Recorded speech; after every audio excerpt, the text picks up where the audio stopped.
Welcome, everyone, to a Delco Nerd Network podcast. My name is Anthony Ragucci, and here with a few friends in the Delaware County area, we get in the basement and we talk about a certain topic. Today's topic is going to be the Game Awards 2022 post-discussion, as we usually do. Here to discuss, as always, the triple threat, now a year older, Chris Trio. It's true, Gooch. It's true. I'm 27 now. Happy birthday. Thank you. I appreciate it. How do you feel? First podcast as a post 27-year-old? Yeah. It feels different. I feel wiser, older, stronger. Faster?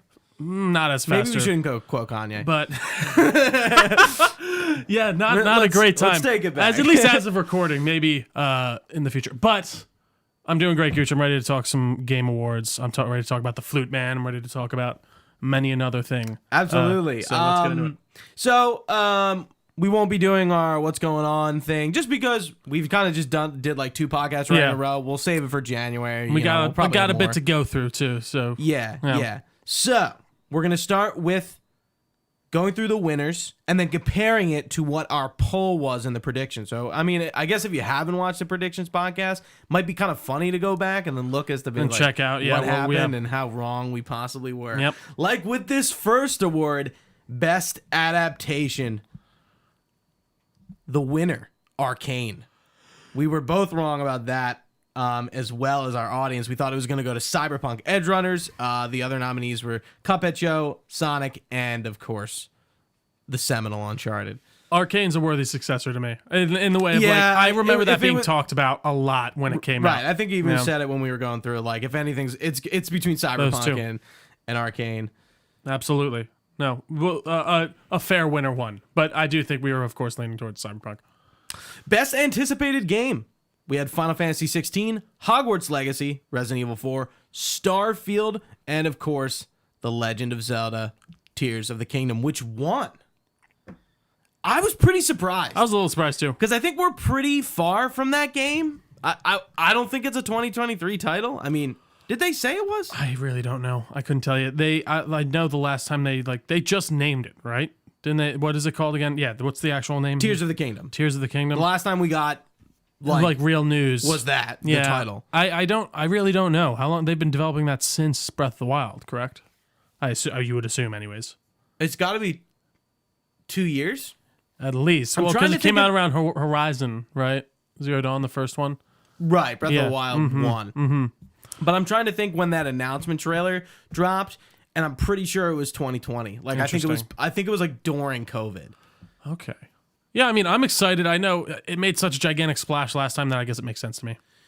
Yeah, a lot of Nintendo peeps. And our pick was, for our poll, mostly towards RE4. And I guess that makes sense. It's like on the horizon, just like the other four games are. Maybe Starfield the least. Sure. That was your pick. Yeah. My pick was Hogwarts Legacy.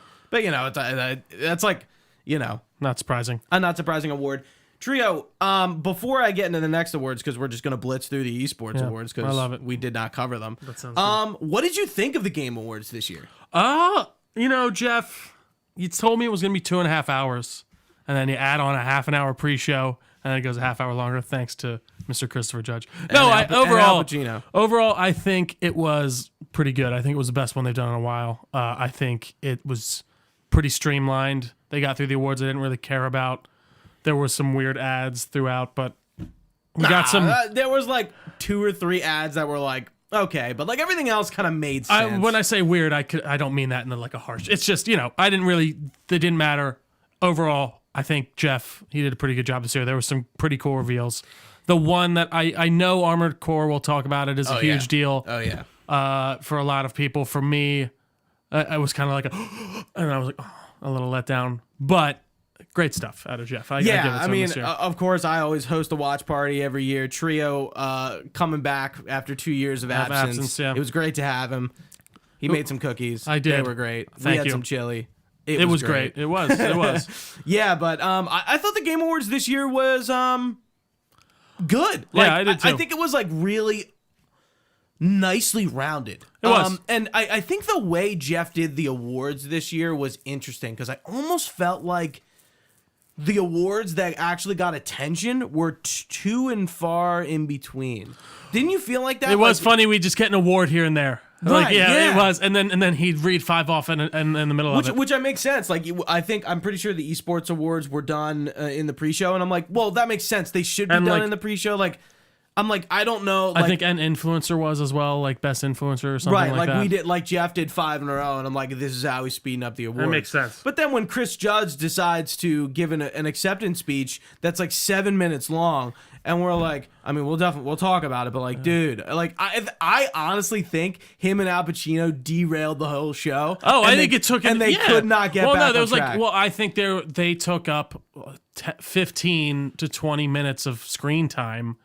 And that you had to make that up in other places of the show, and it still ran half an hour. Because that was like, so like Al Pacino coming out was like funny. Like what? What a weird pull. And then just the fact that they didn't seem to have rehearsed it with him at all, because he was like, I can't read that shit. Dude, Al Pacino probably rolled in there. He's like, you know, I guess maybe that would be funny if it was bump just in the car. He's like, ooh, ah, yeah. Right before I got here, he's like, I don't know what this is, who these people are. My daughter says this thing's cool. I like video games. Yeah. And he gets up and he like can't see the teleprompter. He's got to let us know he can't see the teleprompter. He's clearly trying to read every sentence, like he's squinting. Dude, I'm like, I was laughing out loud that whole time. Like a friend of the show, John K. Wood, he was like, dude, this is cringy. Like, I'm like, yeah, I'm like, I can only handle like a minute or two of this. Like, and like him, Al Pacino, Chris Judge back to back was just not good. It wasn't. It was a recipe for disaster. But I'm sure we're gonna talk more about the show and what we felt. I kind of felt like we went right into the words. We're like, we didn't even talk about. No, true, we didn't talk about it yet. I do think right. the overall presentation too, just the stage and everything looked really cool this year. I like the angel thing behind him, like the graphic and stuff. I guess it looks like the award.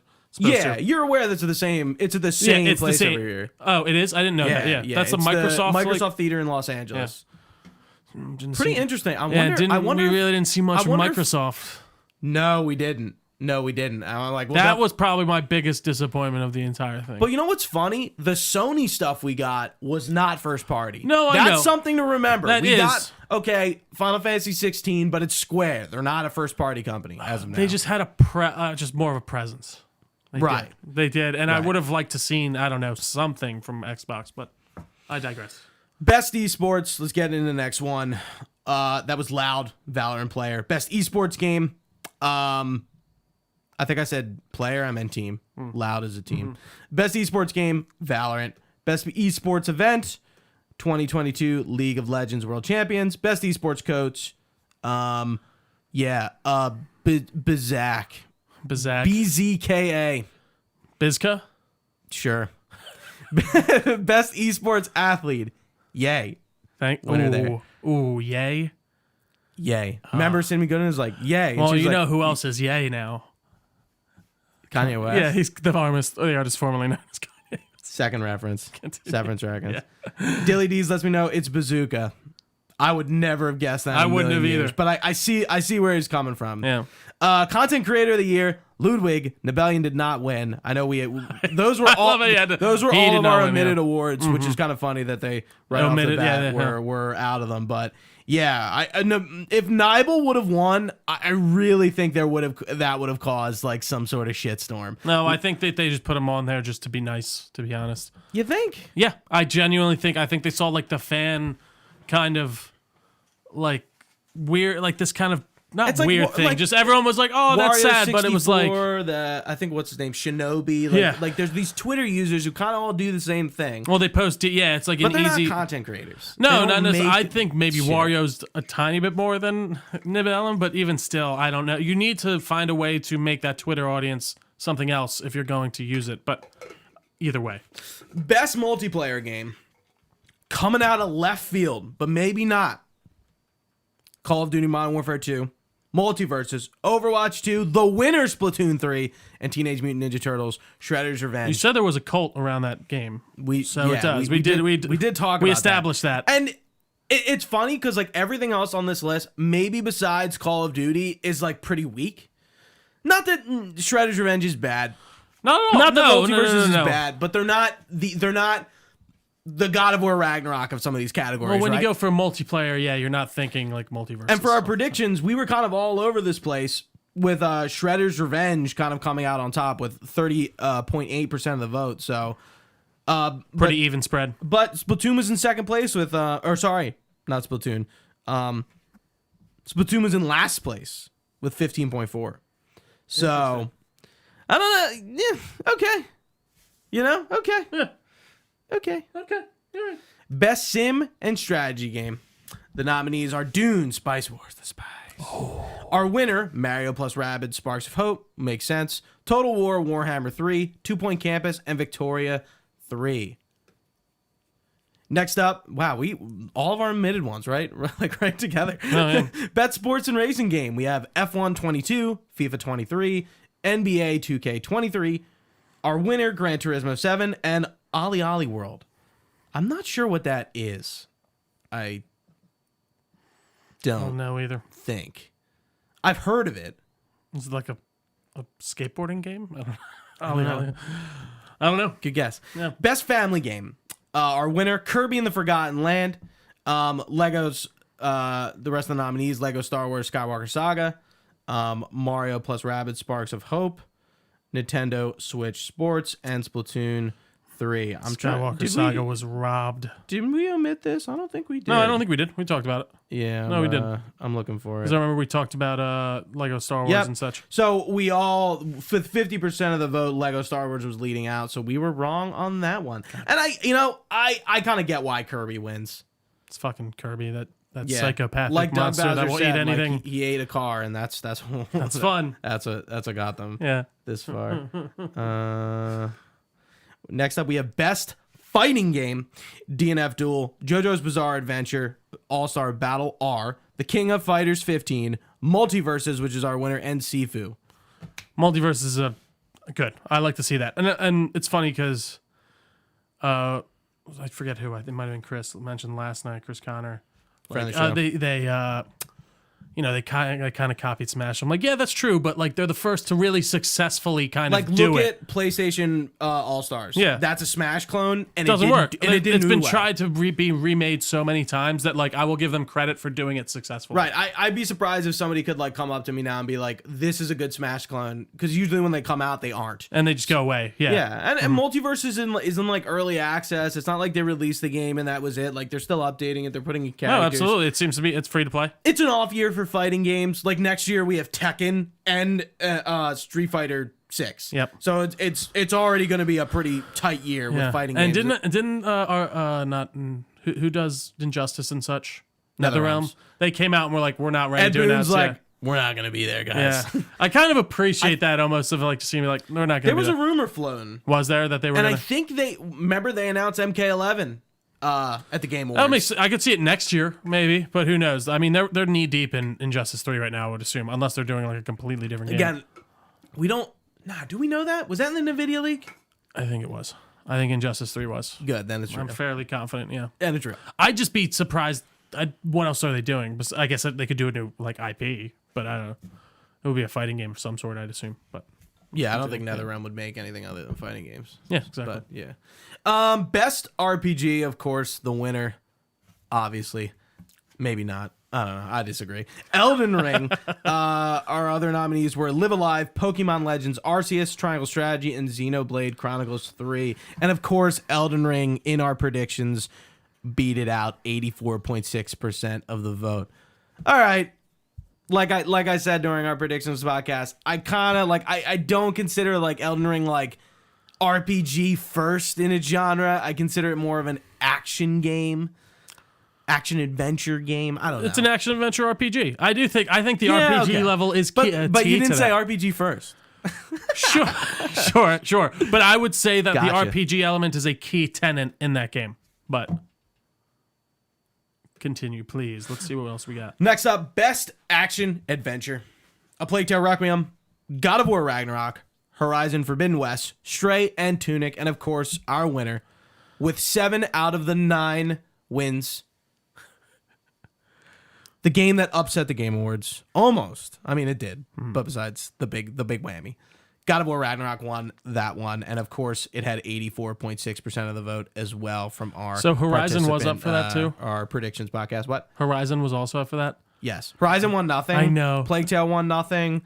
Modern Warfare 2 won nothing. God of War Ragnarok really kind of came in. Like when we talk about and fucked. snubs, I do kind of feel bad almost for Horizon. I mean, more. you said Like, it last night, Gotham Knights.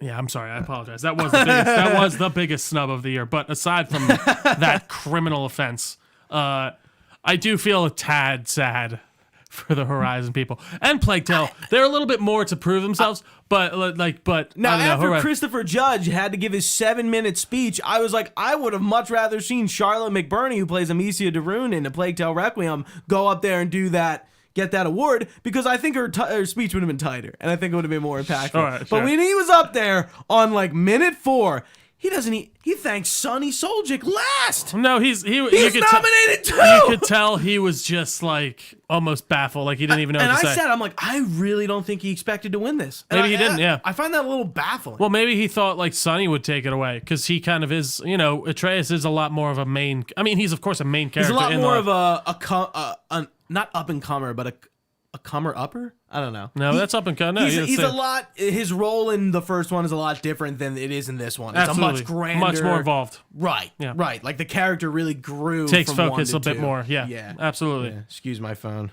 No problem. Notifications off, Trio. Remember? Yeah, absolutely. Mine is off, I believe. But what award was this again? This was action adventure. That makes sense. And we voted it correctly, and we talked about it. God of War Ragnarok is the best action adventure game. Like overall, it's got the best gameplay. It's got the best puzzles. An amazing it's got the story. best gameplay loop. And it is, and to read the award description, it's combining combat with traversal and puzzle solving. So it's like all those gameplay mechanics. No, that makes sense. How good are they all together? I'm with it. Next up, best action game. Of course, our winner, Bayonetta 3, which had 41.7% of the votes in our predictions poll. Call of Duty Modern Warfare 2, Neon White, Sifu, and Shredder's Revenge. Nice. I think we mentioned it, but despite the controversy, it came through. Yeah. And it's so funny how that controversy, I said in the predictions podcast, once we got through it, once the game came out, nobody gave a shit. That's the unfortunate thing. We all have very short attention spans these days. Next up, innovation and accessibility. I guess I'll read this one. Recognize so innovation and accessibility, recognizing software and or hardware that is pushing the medium forward by adding features, technology, and content to help games be played and enjoyed by an even wider audience.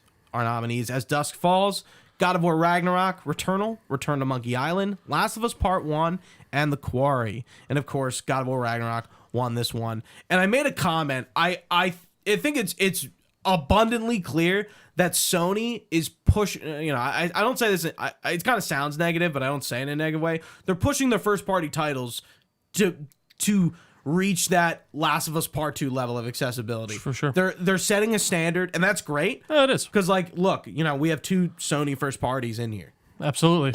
I think they're really starting, because I feel like Xbox was kind of 3, Returnal. Yeah. Xbox was a little bit ahead of the ball there with their controllers and things in the past year or two, but I do think Sony's trying to step up, and you're correct in that regard, especially with its first parties. Mm-hmm. Next up, best VR and AR game.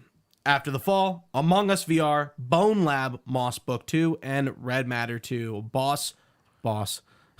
Moss Book 2 was the winner there. Interesting. Again, I've played Red Matter. I have not played Red Matter 2, though. Really? What is Red Matter? It's like you're on some type of, I think you're on Mars, and you're just kind of going through this science installation of some kind and piecing together what happened, and there's this weird kind of entity pushing you through it all. It's cool. It's a very nice, it's a fun puzzle VR game with an interesting story, for sure. I would say check it out, at least the first one.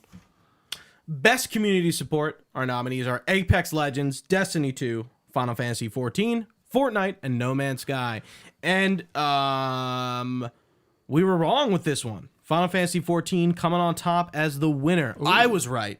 The poll was wrong. Incorrect. The audience, listeners, you were wrong. I was also wrong, so it's okay. Yeah, you voted No Man's Sky. No Man's Sky had the lead with 41.7, and again, Final Fantasy had 25. So it wasn't last, but it was second.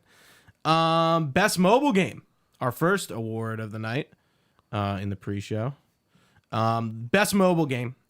Apex Legends Mobile, Diablo Immortal, Genshin Impact, Marvel Snap, and Tower of Fantasy. Marvel Snap, pretty much an upset there. We knew that was going to win. That game is hot. You know, everyone's fucking playing that game. It's so hot right now, as Will Ferrell would say in Zoolander. I thought you were going to make a joke as to you being hot, you know, like normally. Oh, that's true. Sweat. Yeah, I am. I don't have anything locked and loaded. I'm sorry. You're a sweaty boy. I'm a sweaty boy indeed. Yeah. Next up, we have Best Debut Indie. And we're going to do indie, you know, indie and debut indie back to back.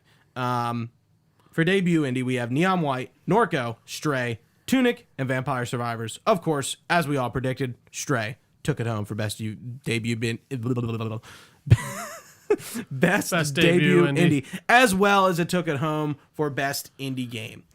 I think they got to draw a line here.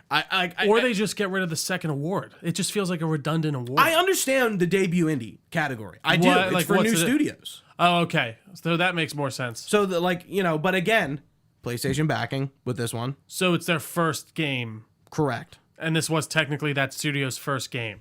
So that's why best debut indie. Yeah. For the best debut game created by a new independent studio. Yeah, that's where I don't know. Like, I guarantee other years this is crossed over, but maybe the winner wasn't that. They need to create clear delineations as to what would make you an indie developer.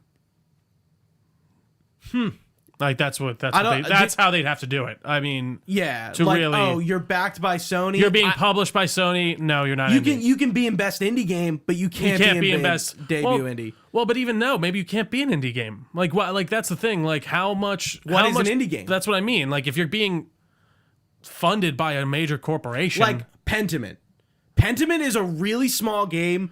Backed and made by a very big developer. So I wouldn't call that an indie game. It's not. Yeah, it's definitely not. It's but more it's indie in size. It's indie in scope, but not in. Yes, exactly. Yeah, it's interesting. Indie in. I don't even know what I meant by size. In scope. No, exactly. No, that's right. That's correct. There's another way to say it. I mean, I don't know. Yeah, scope is definitely the better word. But yeah, the PlayStation. Because it's like if Warner Brothers goes and makes a movie for, I don't know, $8 million, and then it does well. Does that make it an indie movie? Probably not.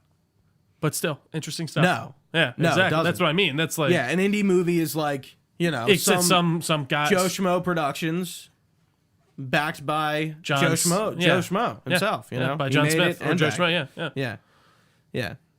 Best ongoing game. Apex Legends to start the nominations. Destiny 2, Final Fantasy 14, Fortnite, and Genshin Impact. And of course, Final Fantasy 14 taking it home, which beat it out in our polls as well, but also tied with Fortnite. Interesting. But yeah, we kind of on the money with that prediction. I for both those awards, ongoing and community, Final Fantasy 14 is just kind of a standout, the past year and a half. So that was my vote. And of course, next up, Trio's favorite game won this one, and I kind of want to talk about this because which one is this? You're about to, you'll know. I want to talk about this award real quick because this is one of our omitted ones, and it was omitted for a very specific reason. But this is Games for Impact. For a thought-provoking game with a pro-social meaning or message, our nominees are A Memoir Blue, As Dusk Falls, Citizen Sleeper, Endling, Extinction is Forever, Hindsight, and I Was a Teenage Exocolonist, and of course, As Dusk Falls, Trio's favorite game. I don't know why. There's not even really a good reason for me to. I kind of you just hated it from the moment I saw it. Yeah, I was like, fuck, I kind of want to play it, but yeah. So here's my issue with this category this year. It usually has some like triple A-ish games on there. Not every game, sure, but like I've never, besides As Dusk Falls, I haven't heard of any of these games. So how can a Games for Impact category impact anyone when they're not making an impact? Yeah, that's a fair point, Gooch. But I understand like the pro-social message aspect of it. But like if nobody's playing them, like are they really impacting anything? No, that's a fair point. Like I will give it's that to not you. a critique of the game. It's just more of a general observation. Right. It's a critique of the idea of the award. It just that is odd. I would agree. It just seems off. It's a fair point. All right. Next up, Best Performance. Nominated, of course, Ashley Burch for Horizon Forbidden West as Aloy, Charlotte McBurney as Amicia in A Plague Tale Requiem, Christopher Judge, our winner, if you didn't catch on to that by now, as Kratos in God of War Ragnarok, Main Gage in Immortality, and Sonny Soljic as Atreus in God of War Ragnarok. Yeah, again, Every 76.9% of the predictions vote from our listeners. Thank you guys for again voting in. We appreciate it. That we do. You guys called this out. I was the minority in this one. I wanted Charlotte to win. But again, if Christopher Judge just went up there and made a nice speech and left, I would have been fine. But of course, but I got perturbed. But that doesn't mean he doesn't deserve that So, award. okay. Did you beat the game when we did the last podcast? I did. Yeah. Okay. I platinum that shit. So maybe say it again. Does beating God of War Ragnarok really solidify Kratos in the game? Absolutely. Okay. I really think he's one of the most interesting and well-rounded characters Sony has done, and absolutely my favorite. I think Christopher He's Judge becoming quite a fan favorite, and he definitely was not. No, absolutely. I think obviously these last 2 games have given him much more depth than he has ever had.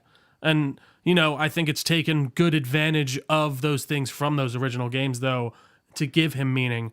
So, yeah, absolutely. I think he 100% deserves this, if not just for that no at the beginning of the game in a certain situation. Nope. It's so... Nope. You can't even do... But it's not even... I don't even know how to do it. It's just... No. Like I can do the boy. Yeah, the boy's good, but he just says no in such a way that's like... It's magical. I don't know. You know what's funny? When he talks longer in that game, I think Kratos kind of leaves a little bit. What do you mean? I can hear Christopher Judge more. No, I don't. I think that's just. I just think you don't hear him speak much in the first game. Exactly. So you're not used to hearing Kratos talk long. You know what's so funny? I don't don't talk long. In the entire first game, I'm pretty sure Mimir doesn't call Atreus once. I think he keeps calling him brother and Kratos. I don't think he says Kratos once in the first entire game. Really? I don't think so, because I remember playing it and being like, I don't feel like I've ever heard... Does he call him brother in one? Yeah, he's like, come on, little... And he says brother and little brother. Oh, that's what he usually... That's what he says most. Well, I know, maybe I just forget. Obviously, in Ragnarok, it's very apparent. He actually addresses it, why he calls him that. Oh, yeah, absolutely. Yeah. And even like that's... Yeah, it's good. Great stuff. God, that game's so good. Best audio design... I was gonna read it, but I mean, best in-game audio and sound design. That's what the thing says. Mm-hmm. Best audio design: Call of Duty Modern Warfare 2, Elden Ring, our winner, God of War Ragnarok, Gran Turismo 7, and Horizon Forbidden West. Well, this was a category we were all pretty much all over the place with. Elden Ring did win it out with 30.8. I think I voted Call of Duty because every year I think one thing Call of Duty gets over is that audio design, that sound design, those guns, man, they sound good. Sounds like you're in war. And I mean, I guess, God of War Ragnarok, we have, the weapons have a very unique sound, the pickup sounds, the smashing the crates. There is certain enemies, when they attack, there's a lot of sound. You know what I hate about the audio design in God of War? I fucking hate the hum when you die and you have your volume really loud. It's like, honestly, gives me a headache. The hum. I'm trying to remember. When you die and and next time you die and it just goes there's just an ambient hum. You do have you keep your TV loud as hell too. So yeah, I'll say I'll get it. And I'm just like, surprised your mom doesn't go crazy. I'd be like, Jesus Christ. Yeah, I do keep my TV loud. Yeah, no, I don't know. I think the sound design in God of War is great. There's a specific sound for each motion and just the way your shield cracks and your axe throws and your... A lot of carryover from 2018. No, that's fine, but that doesn't make it... it doesn't devalue it. Now, hold on. We could say that exact same thing about modern, Call of Duty and stuff like that for a lot of stuff. I'm curious if do they carry over some weapons or do they re-record everything? I'd be very surprised if they re-recorded every single thing, but they might. I mean, specific... No, I don't know. Be very interesting to see. Next up, we have Best Score and Music. Olivier Derivier for A Plague Tale Requiem. Tsukasa Saito for Elden Ring. Bear McCreary, our winner for God of War Ragnarok. Two Feathers for Metal Hellsinger. And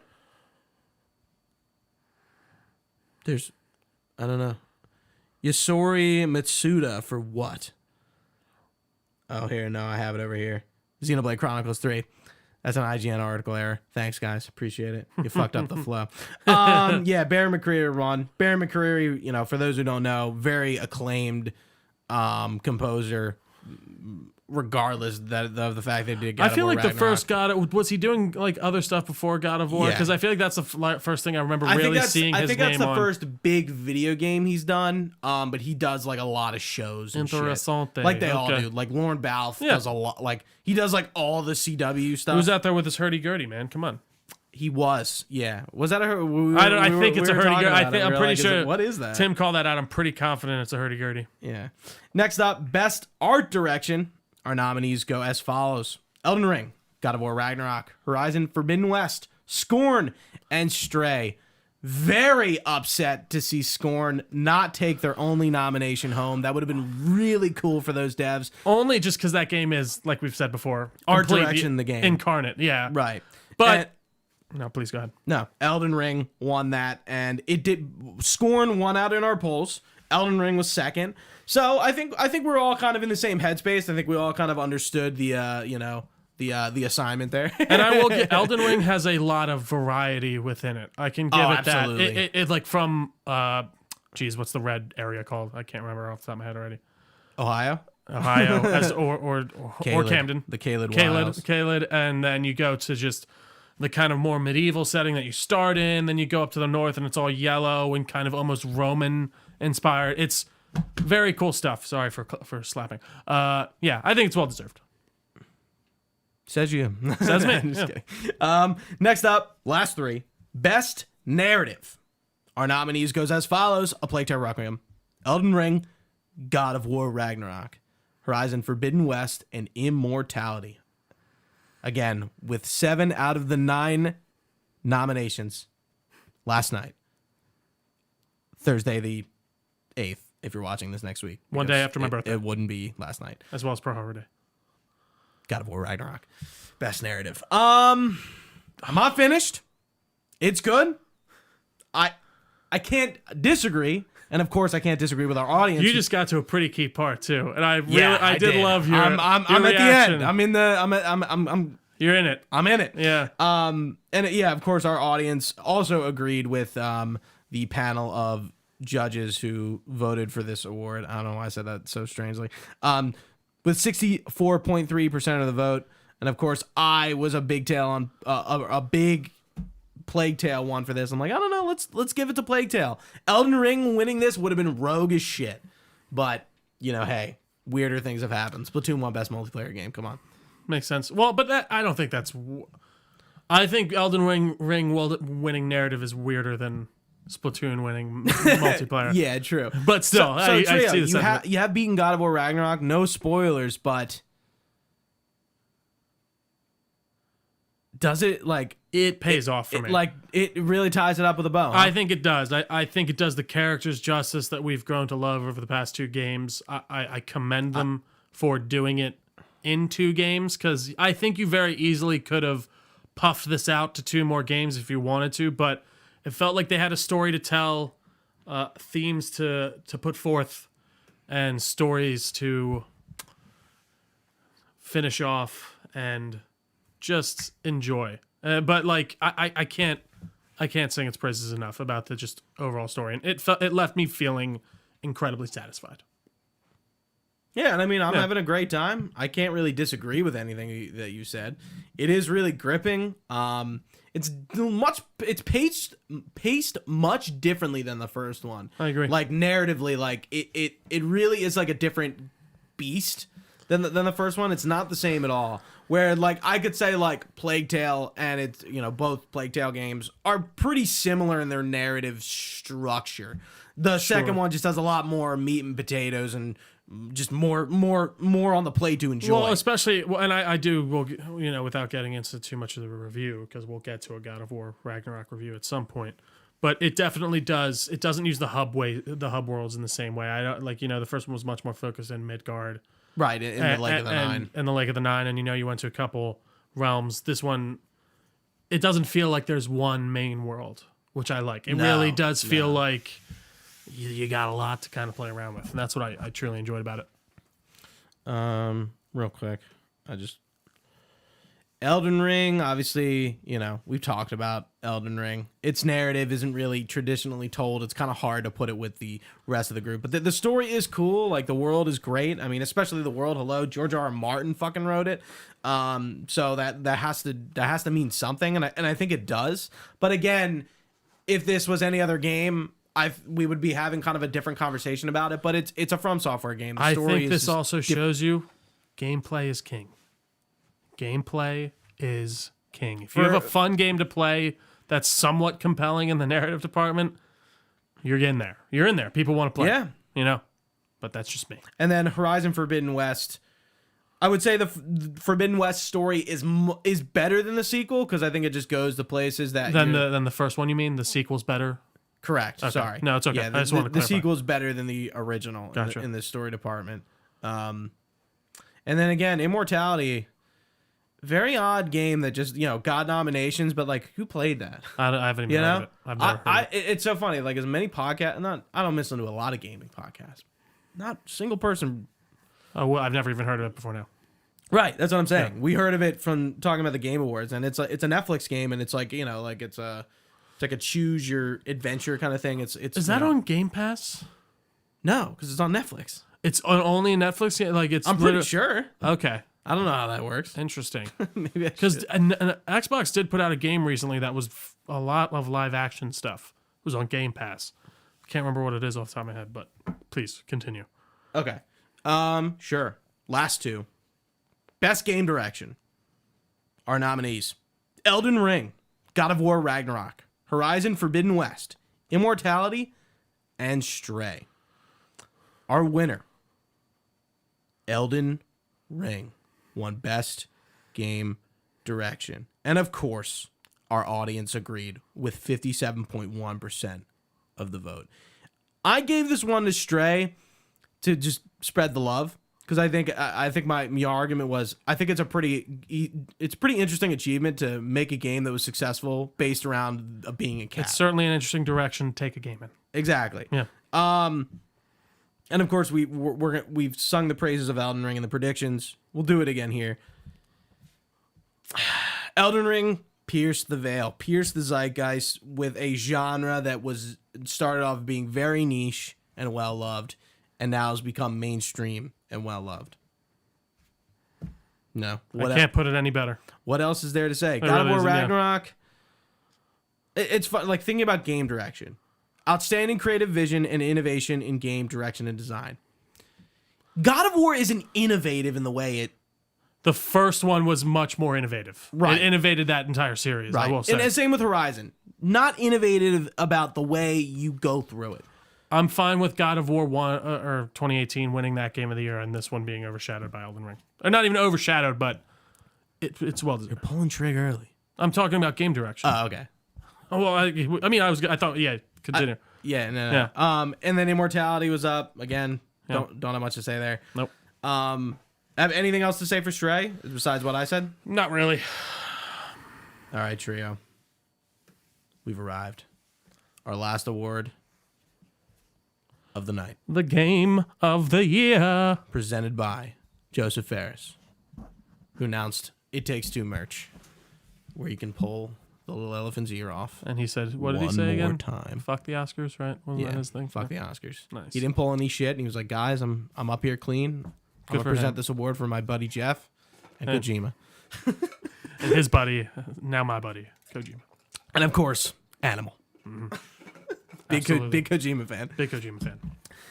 Game of the year, our nominees are as follows: A Plague Tale Requiem, Elden Ring, God of War Ragnarok, Horizon Forbidden West, Stray, and Xenoblade Chronicles 3. Can I get a drum roll? Our winner in the predictions, Elden Ring, Game of the Year 2022, folks. It pounced on God of War's upset. It came out on top, just as we said it would. I wouldn't say this is an upset. Would you think this is an upset? God of War pretty much won every award it was nominated for. Yeah, it pretty much got there. Yeah, I guess so. I don't really feel like it's, to me, it's not, I feel like I saw this coming from a mile away, so it doesn't feel like an upset. But I guess technically speaking, award count wise, you would assume after the entire night, it's taking that home. Yeah, that's fair. Right, because we got there, and you said it's sitting there, and I think we said it in our predictions podcast. Game direction and game of the year are pretty intertwined. I feel like they're tough. Yeah, tough to take, tough to pick apart. Yeah, and you were right. Yeah. Yeah, and it's good for FromSoft, man. I agree. They got something cooking in the oven, which we're going to talk about. Something different from Elden Ring, different from Dark Souls. They're going back to the roots, and that's great. I think they've proved that they can do that. I don't know if we're going to get DLC for Elden Ring. I think it's still tough to exactly say if we are. Didn't they say there's more Elden Ring on the way? I don't know if they meant that. No, I don't think so. I thought I saw like a headline today from like IGN or something. It was like Miyazaki says, or is that who does it? Yeah. Like more Elden Ring is on the way or something like that. Did he? I think I might have saw this in a cursory glance, but I could be wrong. I wouldn't be. I mean, did Bloodborne get DLC? Did any other FromSoft games get DLC? Bloodborne did get DLC. The Old Hunters. Yeah. Dark Souls 1 got 1 DLC. Dark Souls 2 got 3 DLCs. Dark Souls 3 got 1 DLC. So Sekiro, they have a record of doing DLC inconsistently because Sekiro didn't. But get DLC. Sekiro. But most of their games have gotten DLC. Yeah, I feel like with the success, I wouldn't be surprised at all. It makes sense. Yeah, but again, they could not. Yeah, it's been a number of years since Dark Souls 3. Since the last time they did. Yeah. Excuse me. The DLC. DLC. So I'm just weary, but yeah. Miyazaki went up and, he got that award, graciously accepted it. Of course, shouted out George R. R. Martin. I would have loved to see him and the Rabbi George Clinton. Well, Bill Clinton. We'll get there. I wasn't going to leave this award without talking about that.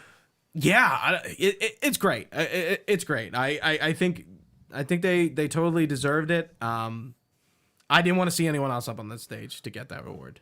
No, I agree. I mean, I would have been fine if it was God of War. I love Plague Tale, but I can't. If I'm sitting up here telling you Plague Tale, it is a Game of the Year game. Obviously, it got nominated, but it's not going to win. It doesn't beat Elden Ring. Right. But it doesn't mean I don't like it any less. Of course. Sorry. And we got to talk about this fucking kid, man. I don't what. So he just was. We saw him on stage. He looked very. When we were watching before, we're like, who is this dude sitting behind them? He looks super uncomfortable. I was like, dude, and he was kind of shifting around. Yeah, and Miyazaki's talking, and he's right behind him, and I'm like, what the fuck? Why is this guy standing right behind him? We're watching this live. Yeah. And then it ends, and then he goes up to the mic. He's like, it's my turn now. He sounds like I want. Yeah, he was Middle Eastern almost or something. I think he's Jewish. Oh, okay. Actual Jewish. Oh, gotcha. Yeah, from Israel. Yeah. Yeah. Only actual Jews are from not an American Jew. Sorry, a Jew. Okay, I don't know if that's the way you put that, but I like it. So he's apparently some InfoWars troll kid. How do you get the dude in there? He interviewed on InfoWars as a 13, 14-year-old kid. Nice. What? Jeff's inviting the cool kids. No, I know. I can't believe he got in there. Or got up there. You just bought a ticket. It's a public event. I guess that's true. I forgot you can just buy one. So they're going up to get the award, and if you watch it, just go back and look at it. He just walks up with them. He's Elden Ring guys are over here. They come up front and then they go up, and he just kind of comes in, intersects with them, and goes up. And I guess Miyazaki, I assume no, they were just oh, this guy's probably an usher. Absolutely, right, yeah, right? no, which makes sense because there usually are people standing off or standing behind, ready to direct people off the stage or where they need to go. I mean, thank God nothing happened, man. No, that could have been. Dude, imagine if I'd assume that they have some type of security. They arrested him right after. And no, but even just I wonder if they have a weapon. I'm sure that there's a weapon, or they have you go through a metal detector or something going in. Jason Schreier interviewed him after today. And he literally I think I'll pull up the tweet real quick. Yeah, because it was goofy. He interviewed him and he really had just a troll. Yeah, exactly. Let me see if I can find it. Just spoke to from Jason Schreier. Just spoke to the guy who interrupted the Game Awards. He says his name is Matten and that he's 15 years old. Some thought his speech was an anti-Semitic dog whistle, but he is almost certainly a Jewish prankster. He understood a question I asked in Hebrew. then pretended he didn't. Interesting. I don't know, man. It could have been worse, but that sucks. That kind of shit ruins shit. And Jeff already was stressed enough from Al Pacino and Chris Judge, and the beginning and the end of the show, there were issues. That was funny. Because Jeff comes up and he's like, "Okay, thanks, guys." Yeah. At least they didn't interrupt their speech. No, that's what they were waiting for. They were waiting for it to, I think, end to get because then he starts, and then they grabbed him, like security grabbed him. Yeah, good stuff. All right, Trio, that are our awards. Let's talk about some announcements. A lot of good games coming up here. In no particular order, and this is from IGN with this write-up by Adam Bankhurst. Adam, thank you. Appreciate it. Adam. I got pictures and little descriptions in case I need them. Final Fantasy 16. We finally got a date. June 2023. 22nd, to be exact. He said this is like the final trailer, but Trio, this is the most epic Final Fantasy I think we've ever seen to date. You're not a Final Fantasy player. Are you gonna peek at this think about game? it. Yeah, absolutely. I think it absolutely piqued my interest in some way, shape, or form. Definitely looks very Devil May Cry-ish. Is it to a degree? Right. The combat, the Devil May Cry gameplay director. Yeah, I remember you guys saying that last night. So it makes sense. And is it like? Do you think the epicness is kind of pulling you in? With Definitely more than the boy band of guys driving friend? through the countryside in a flying Cadillac. A little bit more, but I'm excited. I think it could be very interesting. For sure. Yeah, I mean, this is one of my definitely anticipated games. Did that like make me go like I'm buying this? No, but like if I see more gameplay and like I look a little bit more into it, it could sway me. Absolutely. I'm really excited. It's getting back to base with Final Fantasy. Final Fantasy, obviously, fantasy game. Yep. Started as very simple fantasy, and then it kind of gets into some steampunkish aesthetics with technology, like but Victorian era stuff, right? And then it goes like a bit more futuristic. Yeah, and then you get to Final Fantasy VII, and there's cars and guns, and it kind of like it stayed in that like genre of being like futuristic, but like not fantasy, that futuristic because they still use swords, but there's guns, you know. And I'm like, I think we needed to get back to that fantasy base, and they're doing a darker, more adult story here. Not that a lot of Final Fantasies are adult, but this is like obviously adult. You know, if you know what I mean. No, I totally understand. I'm excited, and I can't wait. I hope it doesn't get delayed again. How many times has it been delayed? I think twice. Nice. Anyways. Or maybe they just never put a date on it. Maybe they put didn't. a year. Yeah. That would be the smart thing to do. Our next reveal, which was very cool teaser trailer. We mentioned it earlier. FromSoft is coming back with one of their original IPs, Armored Core 6: Fires of Rubicon. So this is like a mech fighting game? This is a mech fighting game. I'm down for it. That sounds cool. The trailer? I just assumed it was going to be like, since I saw FromSoft, like a Dark Souls-ish, but mechs. Like, no, I would assume not. I know we had that conversation last night. Yeah. That's not what Mech Warrior Gotcha. is. Or, sorry, not Mech Warrior. Armored Core. It's just like a mech. It is just a mech fighting game. I mean, that sounds fucking awesome. And it's cool. I think taking a break from Souls is okay. Absolutely. I think, just unlike Marvel movies, making people want a Souls game again, I think only helps you. It's only absolutely. a benefit. Less is more in a lot of cases. And like I was saying earlier, they proved that they can tussle in the tunnel here, and going back to one of their original IPs to kind of now give it we've made like billions of dollars from this new IP. Let's go back to our old ones. Let's reinvigorate. Let's show them like where FromSoft came from. I think this is awesome. And this was rumored too. A lot of people were speculating on this, but the trailer was just like, dude, I just want to fight. Epic. I just want to fight, man. I just want honestly, I want to watch that movie. I don't even know. Right. It was cool. I don't think there's like much of a narrative. I think it is really just a fight. Fighting. Like, interesting. Like I don't really even know like the story around it. Would you be do you think that they would put like a kind of more narrative scope to it if they brought it back? It's FromSoft, so no. So yeah, I guess not. Yeah. No. Would it be more like would it be a single player experience then, or would it be literally like one-on-one fight? Like, no, I think it's multiplayer. Okay, interesting. It's like big scale battles. And again, I think there's a lot of questions because I'm not an Armored Core fan, so I don't really know what the series is. And I know a lot of people like Armored Core 3, which is on the 360. If I see what I like, I mean, I'm already liking what I see. If I see more that I like, I would definitely think about it. I will say that, and it's different. That was a cinematic, obviously, right? That was that was not gameplay. They have earned enough goodwill to just show me a cinematic. and I'll be Right. like, all right, I'll take a peek. like, Whereas like certain games where I'm just like, there was the one Like if Elder Scrolls 6 gave you another cinematic, you would be like, I don't know. Well, but I don't that's the know, fun. Todd. Well, especially at this point, like the first one when they first revealed the Elder Scrolls Cinematic, I was like, ooh. But now I'm like, all right, give me fucking something else. But let's see what's up next. You know what well, we talked about. Hold on, real quick. Final Fantasy 16 PS4. I don't think that is PS4. I don't think it is either. I just want to make sure.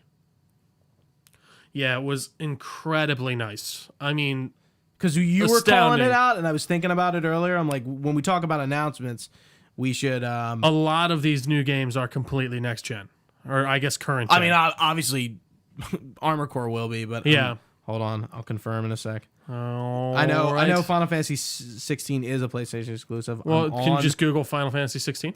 You know, I did, and if only it was that easy. I mean, it should be. Dude, there's nothing on their store page. What the fuck? What about the Wikipedia page? Final Fantasy. See, I'm not 16. as quick on this computer as maybe you would be. Yeah, Wiki. Let's see. I do actually really want to make sure for every game when we talk about this. What platforms? It just says PlayStation 5. Perfect trio. We're living large. We are. Next up, Hades 2. We got a gameplay and a cinematic trailer. This is the first ever sequel from Supergiant Games, developers of Bastion, Transistor, Pyre, Hades 1, now Hades 2. Coming into early access in 2023. I assume, well, it's probably on PC to start. Hades came to all platforms.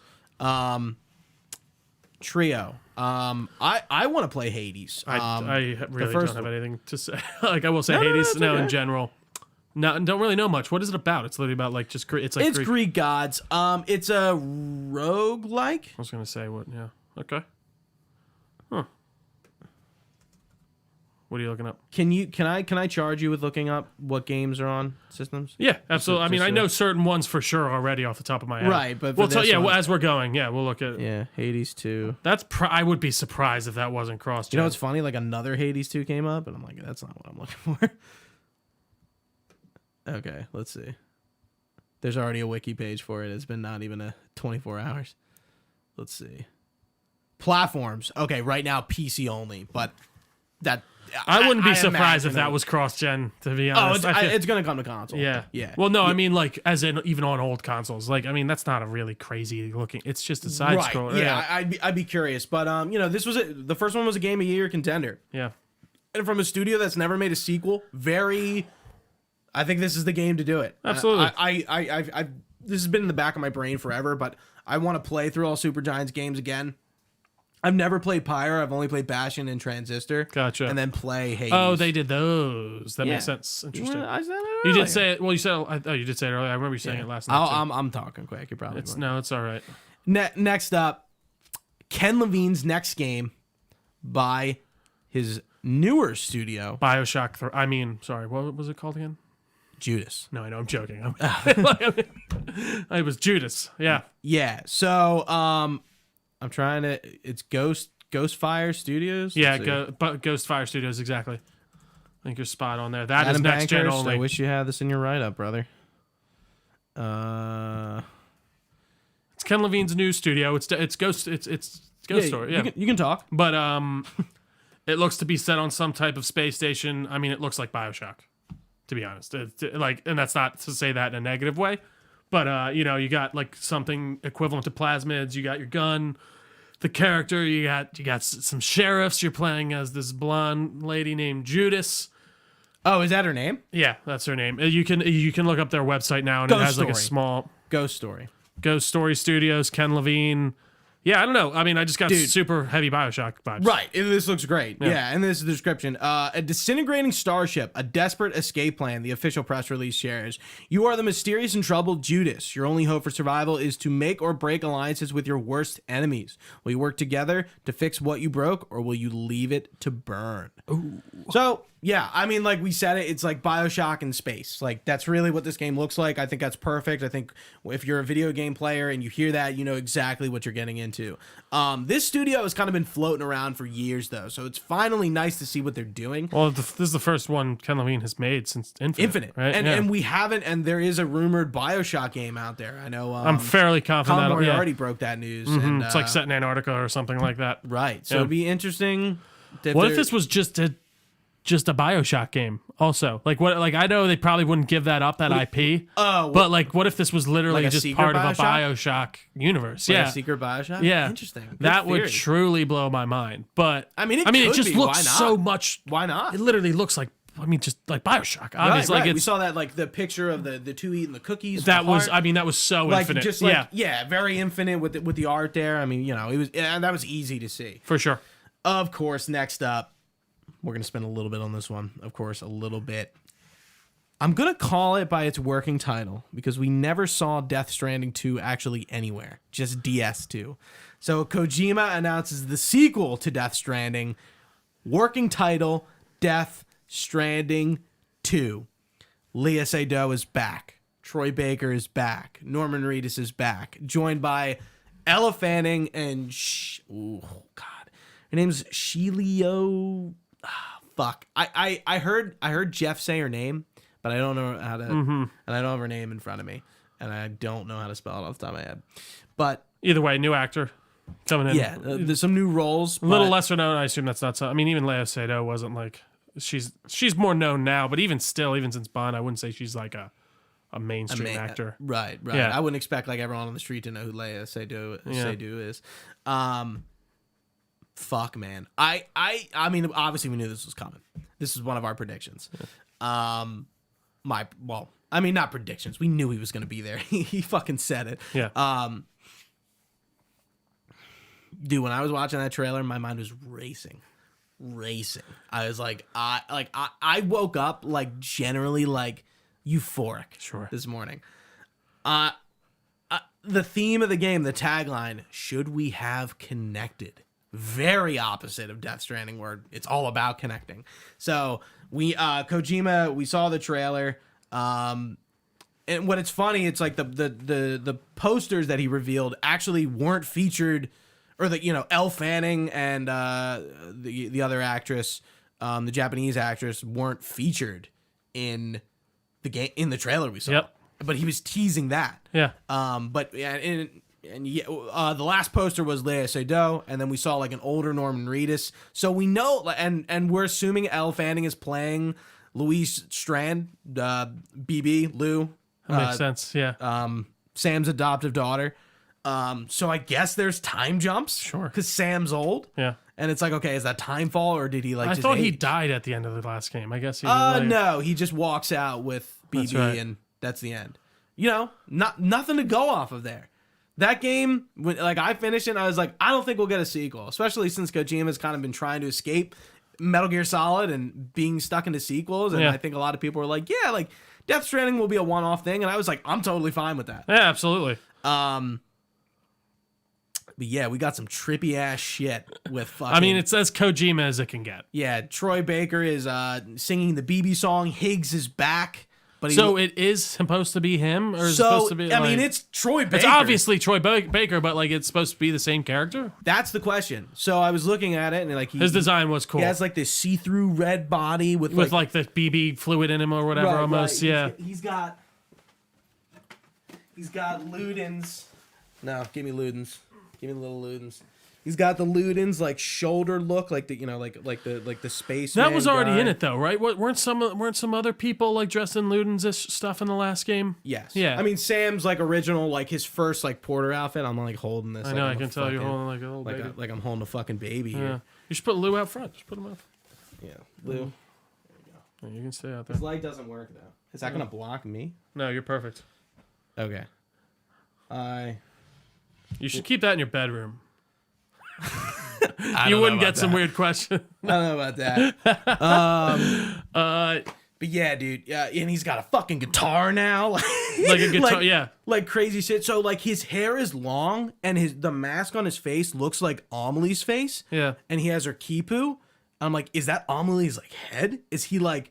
Don't put it past Kojima. I don't know what the fuck he's gonna do. Put someone's head on someone else's body, and No, it's Troy absolutely. Baker Yeah. and Tiggs like coming back, and I guess Fragile didn't kill him at the end. This is the shit, Kojima. What you're doing right now. This is what he lives. What he lives. What he like. Just what he feeds on. And it's not a bad thing. I'm not saying that. It's just it is funny. He does love to put out these trailers with little to no context and just allow you all to just simmer, and it's good. Like it's not a bad thing. And I mean, hey, it's genius marketing. His translator Aki Saito was like, there's a lot of nuggets in this. Go find them. He knows his crowd. I was right about the Bridges logo, the drawbridge. I'm like, okay, I'm theorizing. I'm like, are we connecting with other countries? Because obviously, like a drawbridge needs two sides to lower their bridge, correct, to come together. Trio, that is how it works to connect.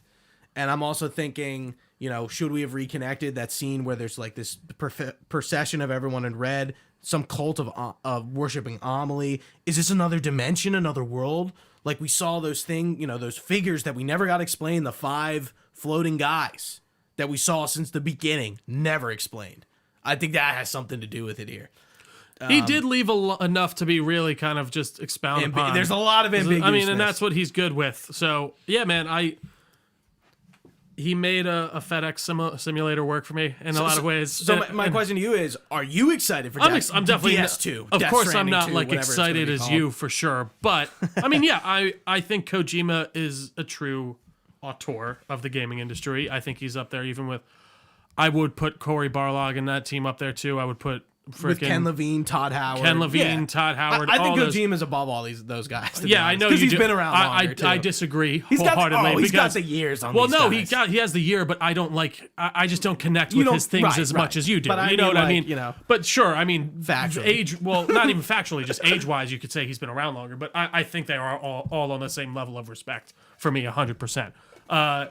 But yeah, I'm excited. I will give it to Sony. They're taking because obviously. Death Stranding didn't sell well. I mean, I'm sure. No, it sold like just as much as it needed to. That's what I mean. Like, it's not like a God of War seller. Right. You know what I mean? It's not like this, like sold systems. Like, I don't think it's that kind of game. But, Death Stranding 1 had 4 lives. PlayStation 4, PC, director's cut on PS5, director's cut on PC. I think it really kind of it had 4 lives. No, absolutely. It came and then it went a little bit and then it came back and people were talking about it and getting excited about it. He made a game on paper that sounds insane. No, I know. That work. So I will give him an exponential amount of credit for that. I'm excited. I'm so excited just from the trailer because I like the period of before a Kojima game comes out because you're just it's all speculation. You're just left to fucking like roll just, in whatever the fuck this roll is. in the mud that is and Kojima. I'm curious, I'm like, are we gonna have multiple protagonists? Because Sam was really not featured. Norman Reedus kind of comes up and rises up. And what I was gonna say to you before we started, knowing Norman Reedus is what he's doing in his career, Walking Dead's over. He just started a new show. I'm like, and. He was right. Remember when he was talking about... Well, he said that by... I know. He definitely shouldn't have said... Yeah. Too, and I'm like, I don't believe him for a second. Oh, no. And that was the funny thing. He just said something he shouldn't have said. Yeah. Right, Exactly. He got slipped up. Yeah. Yeah. And so it's interesting. It's crazy. I don't think Mads Mikkelsen is going to be back as Cliff. But last they do, coming back for another game... I think that says maybe how much he enjoyed doing it. And I would say the same with, of course, we joke with Norman that he doesn't have much else going on. But, yeah, I think they genuinely do like working with Kojima. And I think it was there. Yeah. That was crazy. And it's so different. No, that was awesome. I kind of expected Norman to be there. Yeah. But, I think he's filming The Walking Dead, I think is what's going on. No, that makes sense. But, man. Yeah, I'm sure he was invited. I'm excited to see what they're gonna subtitle it. I guess you're gonna be just sitting down here on that scrappy little computer watching Death Stranding. I watched the trailer things. maybe 30 times last night. Has anyone put out some theory videos already? Python Selkin put out something. So we'll see what he has to say, or they have to say. There's 2 of them. Gotcha. I'm trying to think of anything else that stood out, like the logos, like the ship. There's a fucking ship, and it's called the USV Magellan. Sure. Dude, I'm fucking losing it. I'm fucking losing it. I just want.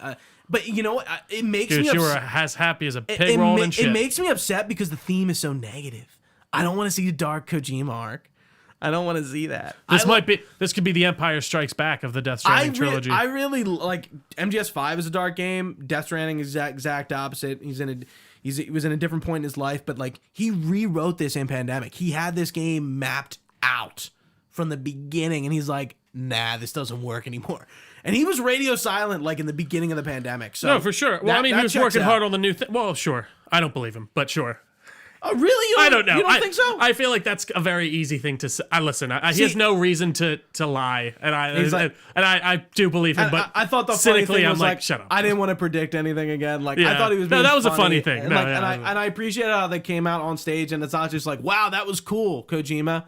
Thumbs up. They kind of like they like talked about it. Well, Jeff a always bit. gives him a little hug on stage for sure. I feel like, but no, good stuff. Hey, I'm excited.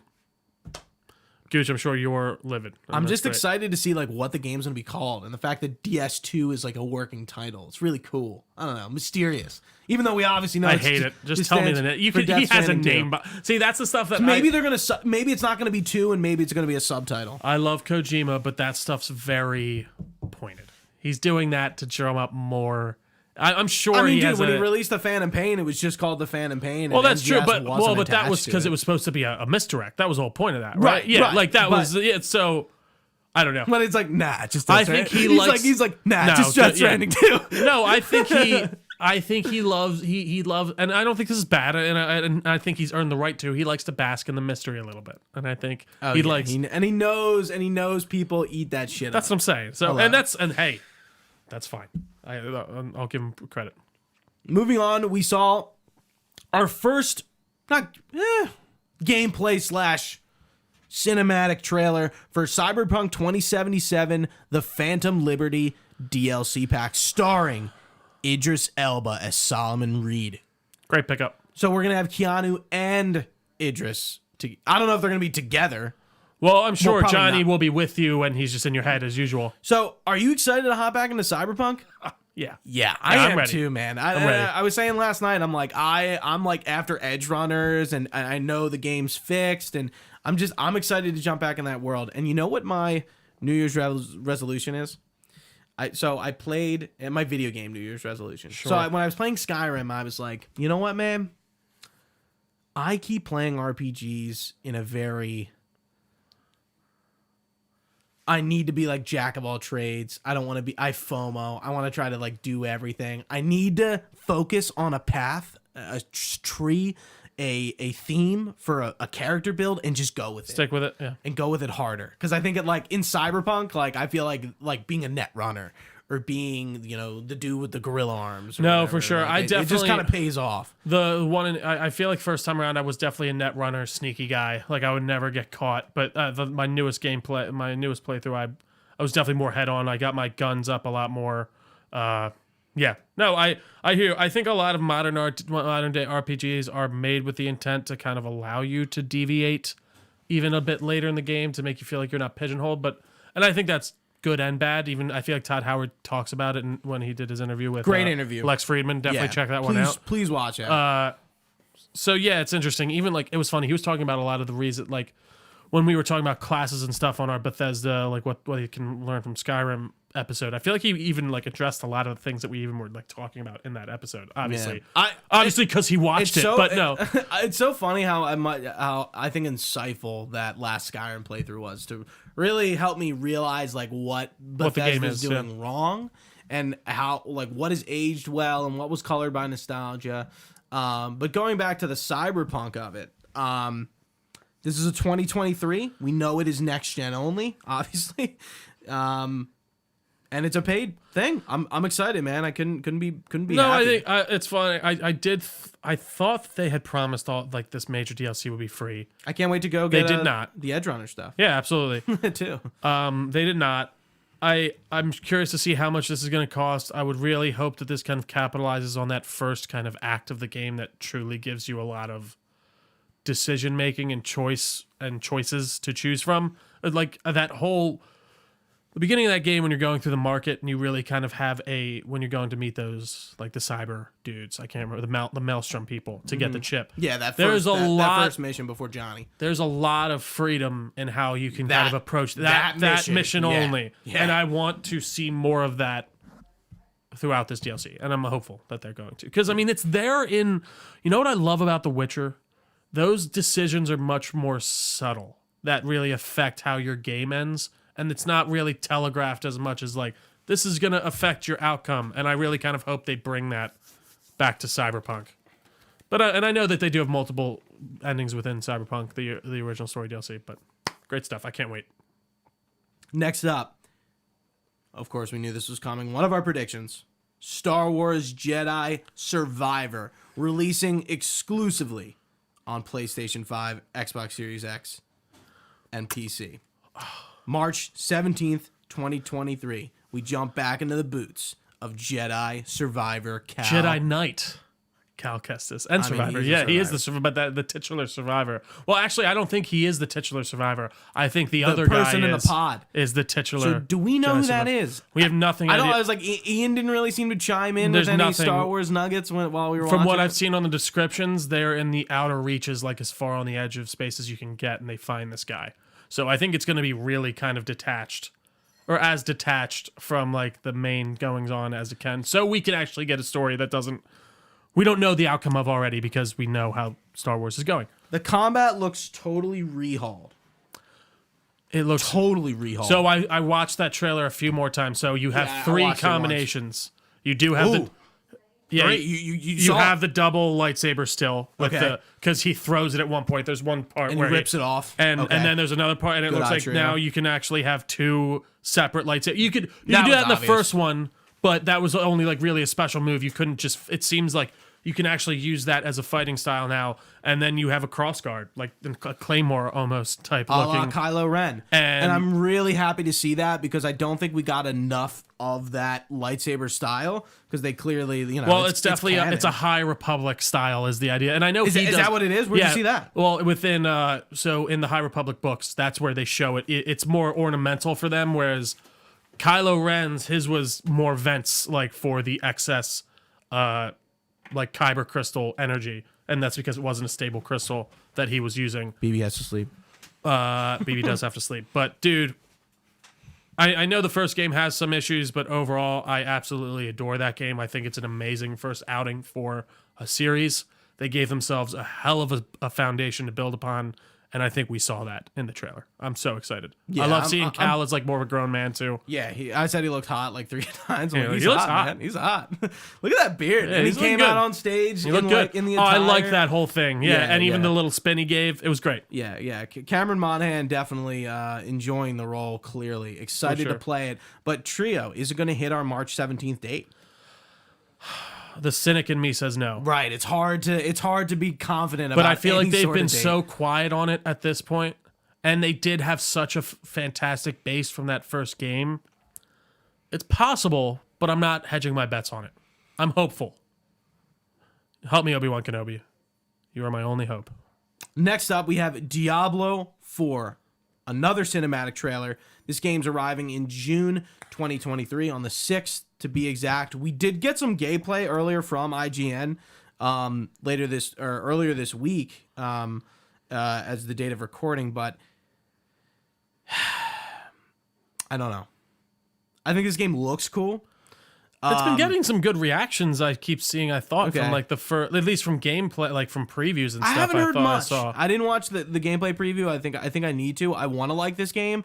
I know Blizzard doesn't have a great track record, of course. Not right now. They don't know. I mean, I know they just launched Dragonflight, World of Warcraft's most recent expansion. I haven't heard anything terrible, but I haven't heard rantings or ravings, and that's usually what's been the trend with WoW expansions. They come out and nobody really talks about them, and then the community decides it's trash. And that's just it, yeah. And that's just kind of how it rolls. That sucks. Blizzard needs a win, and a Diablo 4 needs to be it, because Overwatch 2 sure as hell wasn't it.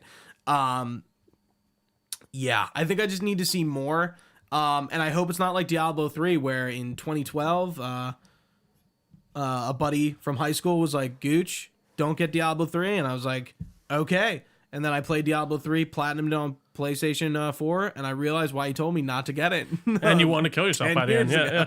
Like, I was That's like, funny. I still see it. Like Oh, it's man. a good, it's fun, but like I don't know, it wasn't all it was cracked up to be. Anything else? That's it. Next up, we have Street Fighter 6, June 2nd, 2023. As you can see, this Q1, Q2, beginning of Q3, really packed. Are you interested? No.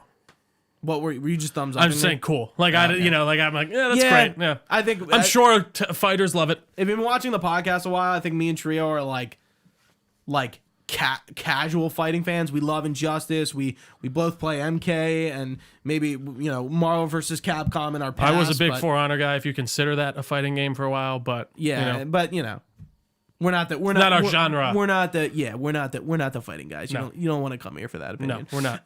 Next up, Suicide Squad Kill the Justice League will include Kevin Conroy. And our new release date of May 26, 2023. So that was the announcement for the new. Did they have a release date at that point? Okay, so they May, delayed it. I remember that. I couldn't remember if they gave a date or not. So obviously this trailer is a big deal for the sole reason of Kevin Conroy is returning as Batman in this. I don't think they show up if Kevin Conroy didn't just pass away. Correct. I agree. I think this trailer was probably retooled in the last few weeks to be like, guys, I think we need to show that. I really don't even think they show a Suicide Squad. Well, actually, they still want to reveal the date, so there probably would have still been a trailer. No, there would have been something. I disagree. I saw some people say no, and I agree. I actually do agree. I think you're right because they need to reveal that date. But so I saw some people being like, "Oh, this would have been cool to like save as a reveal," but it's like, listen, if you know the Arkham-verse, you know he's not dead.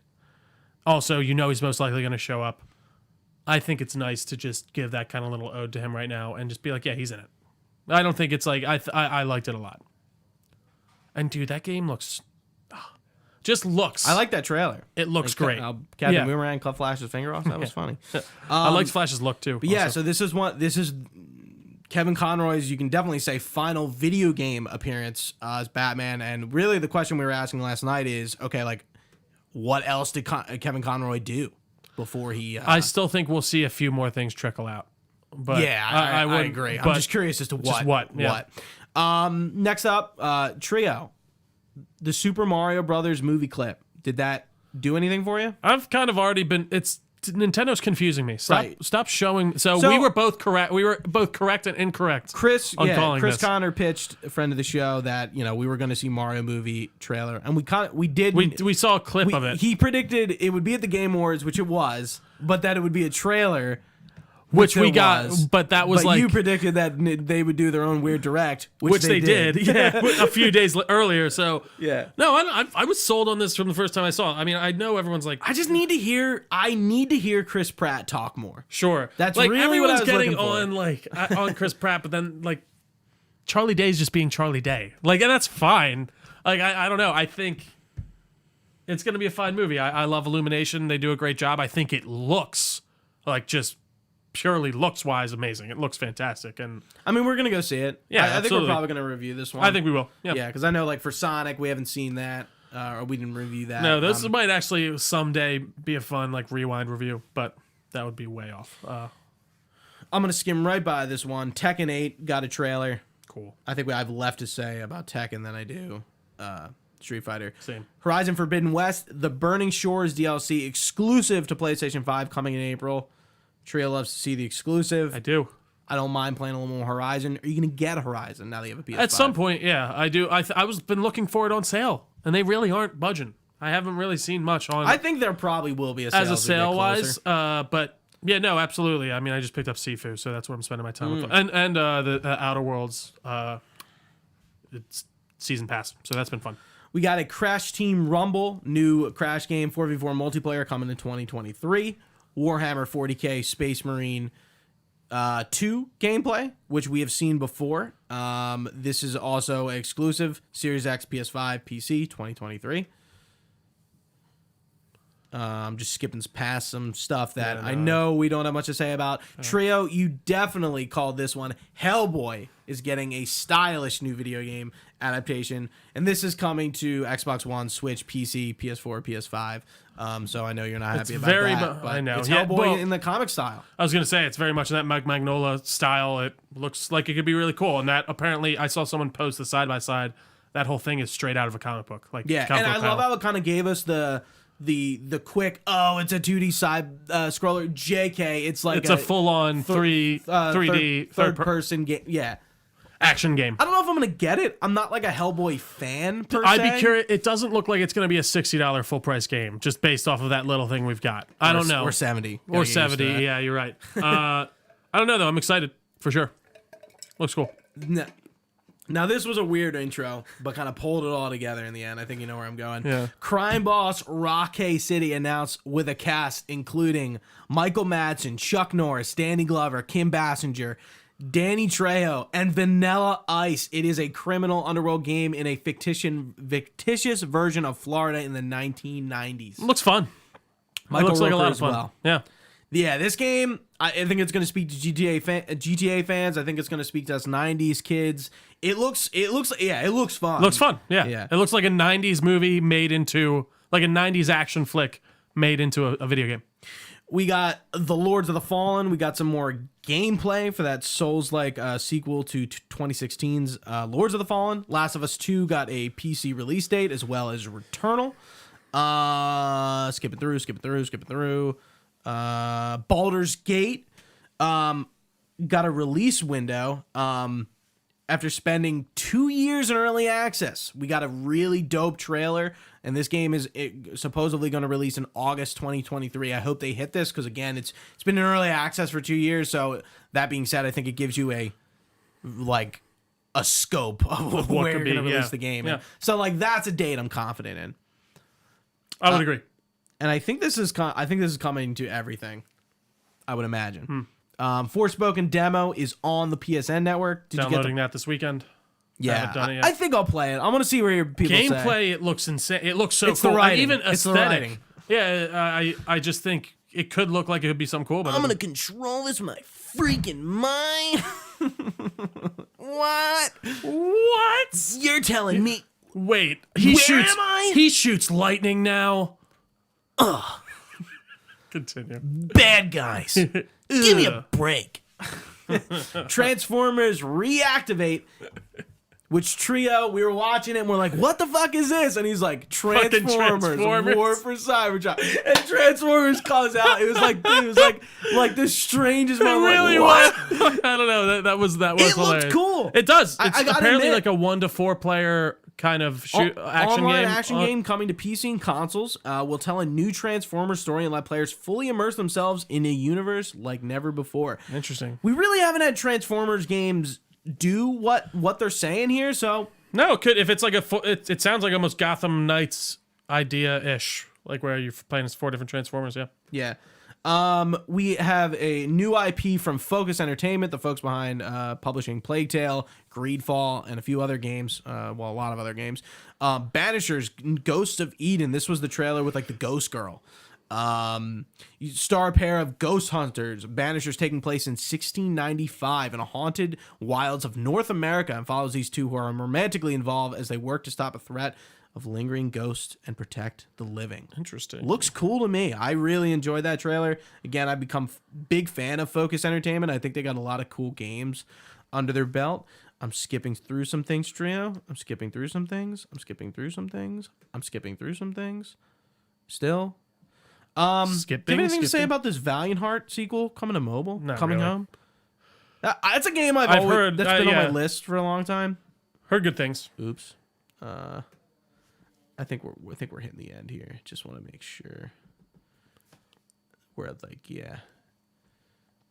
Fire Emblem, Dune, Awakening trailer. I'm excited for that. I mean, open world survival. I mean, it could go either way. I should say the idea of it sounds really cool to me, and if it's as fidelity filled as that CGI trailer looks, I think it could be very cool. But I don't know much about it, so.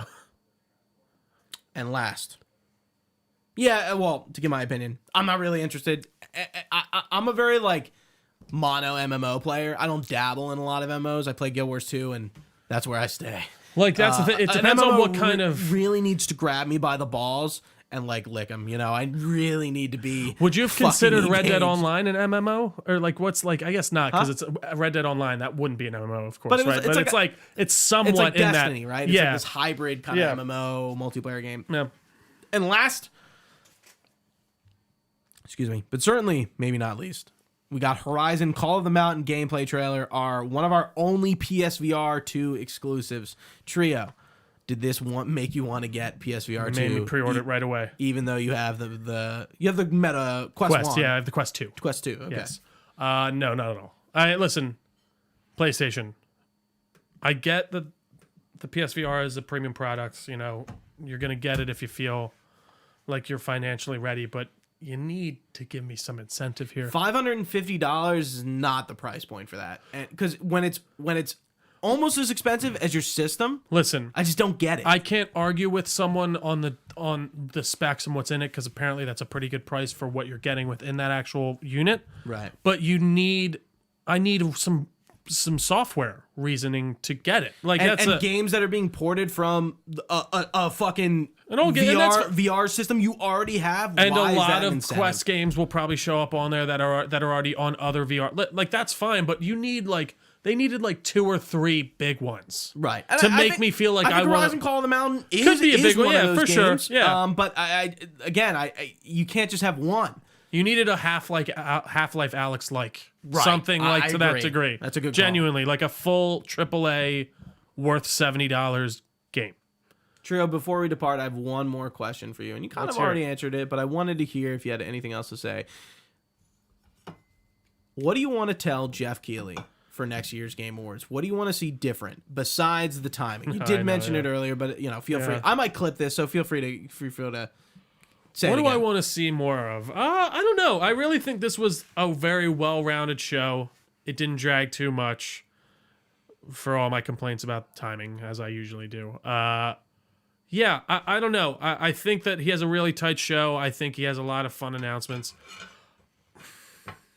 There really isn't much I would change, aside from maybe a few awards. I think that they did the awards quickly. That should have been done quickly, and we hung out on other ones.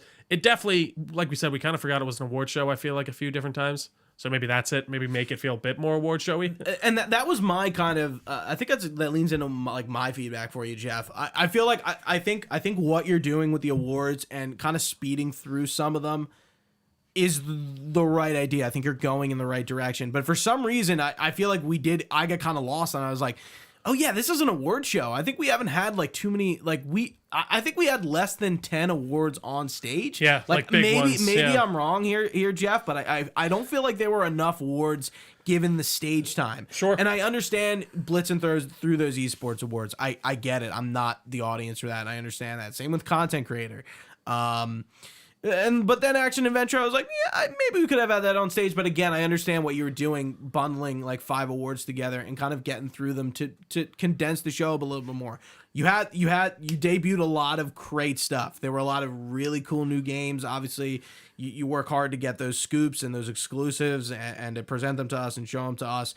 Also getting like a little bit of cinematic stuff and a little bit of gameplay stuff. I think we could have used a little bit more gameplay stuff.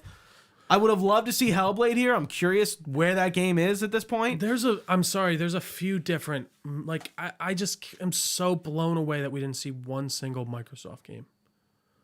We didn't see even some type of I wanted first to comment on that in the sense of, like, again, Xbox has a full fucking hand. When are they going to play it? And Sony has an empty hand, but they have their third parties kind of playing for them right now. No, they do. They have they just feel like they're at least present in some way. Right, because what? Death Stranding, Final Fantasy, any others off the top of your head? That, like, the third party Sony exclusives? No, nothing that I can Like really those- think of. I'm sorry. What was I just read a text like an idiot? What was the question? No, it's okay. I noticed. Yeah. What was the question? What are the third party, like, sorry, I'm getting confused now. The third party studios making Sony exclusive games. So like Final Fantasy 16 is a Sony or is a PlayStation 5 exclusive. Death Stranding is going to probably be a PlayStation 5 exclusive. Yep. I don't know. That's the thing. I really couldn't. We got nothing. Because again, we didn't get any first parties. I mean, obviously from them. you have and like, same with Xbox. Xbox had almost no presence. That's what I mean. I feel like they didn't. I can't even. I don't even We remember saw, it like, showing up the once. Game Pass reel. That's what I mean. Like Right? that was it. So, But I don't think that's Jeff's fault. I think that's just us saying, "Hey, Xbox, no, that's where are you guys?" No, that's Microsoft. That's actually that Xbox. Fable reveal would have been great for this. Or even like, and if that's not ready enough, that's fine. But like, what's going on, guys? We've had 5. Like, what We are gotta all see the other we gotta see studios? something. Just one of them. And Like, 'cause even we- Nintendo, also pretty absent. I mean, we I will got that Bayonetta. They're just spin-off different game. because, for me, Right. anyways, because they're weird. They do their directs. So I'm not as like, I just Microsoft. What are you doing? And I will mention this, and I mentioned it last night. Phil Spencer, Doug Bowser, we got our reps from the companies. No Jim Ryan, no person from Sony kind of representing. Sure. Interesting. Yeah, I no, just think it's interesting. No, Jim Ryan is the head of fucking SIE. I think he should show his ass up to the Game Awards just to, show some face. I don't think he has to do anything, but like it would have been like, oh yeah, like wouldn't it be cool? Everyone's present. Jeff would have been like, hey, Phil's here. Doug Bowser's here. Jim Ryan's here. I think that would just mean something. No, for sure. I feel like there was a bit more unity in the gaming industry until a certain deal started trying to go through, and now the true console wars have begun. Right. Not from the players, but from the companies. No, for the actual Absolutely. companies. But yeah, Gooch, great stuff. Talking the Game Awards 2022. Thank you all so much for joining us. If you've been with us live on twitch.tv/Delco Nerd Network, we very much appreciate you. You can find this podcast anywhere podcasts are found. Just search Delco Nerd Network. We're on most of your social medias. We're at Delco Nerds on about everything. We got a Facebook page. We got a Discord channel. You can find all this information on our website, DelcoNerdNetwork.com. You can even email us, delconerds@gmail.com, with all your comments, questions, or concerns. We'd be happy to get back to you. Like, comment, subscribe, share, tell your friends about us. All that stuff helps, guys. But for Gooch, I've been Trio. Thanks for watching. Stay nerdy, and we will see you next time.